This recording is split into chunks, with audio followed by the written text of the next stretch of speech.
Il y a des maisons qui protègent et d'autres qui rejettent.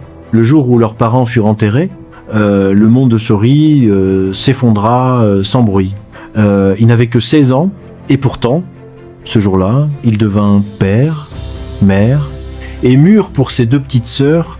La pluie tombait encore sur la cour familiale quand l'oncle Fanta referma le portail. Avant de continuer, abonne-toi, commande like et partage la vidéo pour ne rien manquer. Cette maison ne vous appartient plus. Les morts ne parlent pas. La voix de Sori tremblait. Mon père a bâti cette maison pierre par pierre. Vous ne pouvez pas nous jeter dehors. Un rire sec répondit. Petit, la vie n'est pas un conte. Apprends à souffrir. La porte se ferma. Le silence devint lourd. Et le fleuve, au loin, murmura comme un témoin ancien. Ils quittèrent la maison sans regarder derrière eux. La rue ne demanda aucune explication. Elle avale tout. Les premières nuits, ils dormaient derrière la mosquée, puis sous un hangar inachevé. La plus jeune tomba malade, fièvre, toux, faiblesse. Sori courut partout. Aidez-moi, elle va mourir. On le chassa, on se moqua, on ferma les yeux. Cette nuit-là, Sori leva la tête vers le ciel. Si Dieu existe encore, qu'il me prête juste sa force.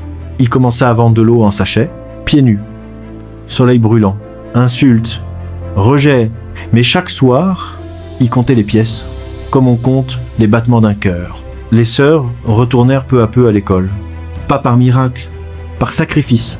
Sori grandissait trop vite. La rue lui volait l'enfance, mais lui donnait la résilience. Les années passèrent.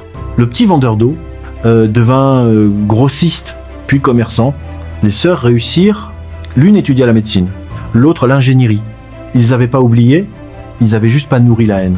Pendant ce temps, ceux qui avaient volé l'héritage commencèrent à tomber. Maladies étranges, maisons brûlées, folie, abandon. L'un mourut seul, l'autre errait, parlant aux ombres. La terre n'oublie jamais. Un soir, un vieil homme frappa à la porte. C'était l'ancien notaire. Ton père avait laissé un testament, on m'a payé pour le cacher. Mais je n'ai plus la paix. Les papiers étaient là, signés, cachetés. La vérité respirait encore. Ils récupérèrent tout, mais ne gardèrent pas tout. Ils bâtirent une fondation, une école, un centre pour enfants rejetés, parce qu'ils savaient. Ils savaient ce que c'est que dormir sans couverture, le ventre creux, le cœur en alerte. Ils savaient ce que c'est que tendre la main et voir le regard de l'autre se détourner. Ils savaient ce que c'est que perdre ses parents et découvrir que le sang ne protège pas toujours. Alors, ils décidèrent que leur victoire ne serait pas une vengeance, mais une réparation. La fondation ne portait pas un nom compliqué. Elle s'appelait simplement les enfants du matin.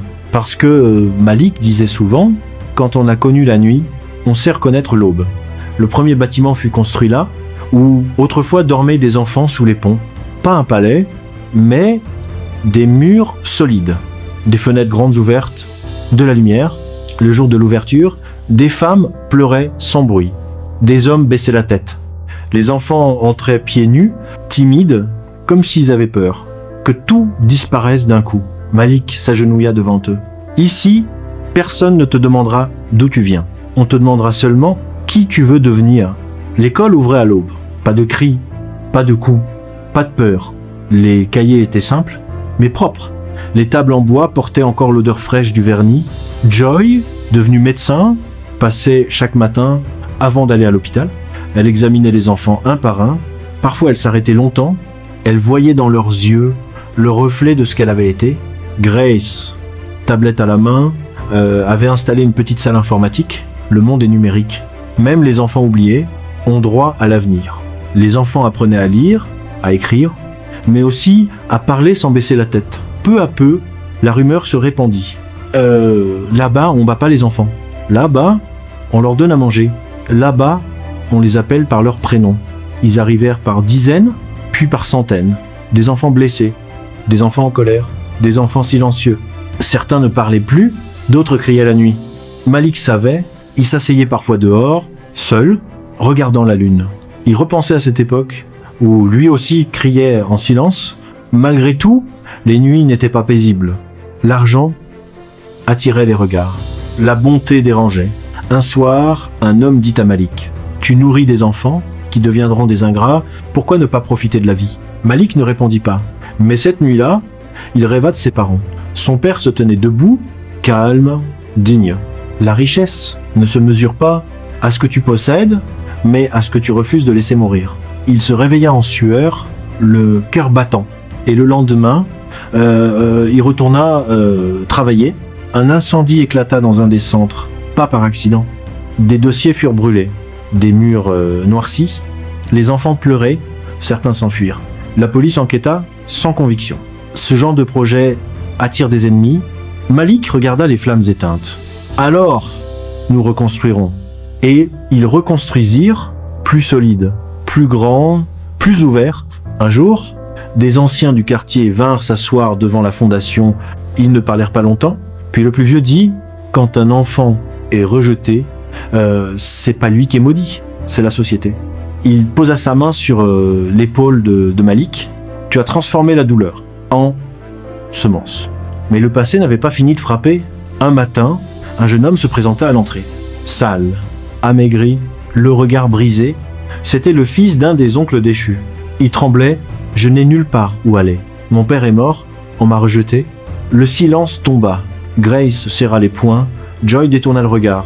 Malik s'approcha lentement.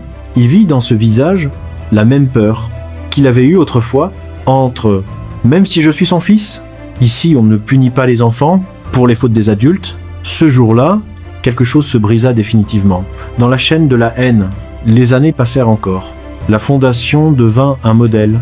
Des journalistes vinrent, des caméras, des discours, mais Malik évitait la lumière.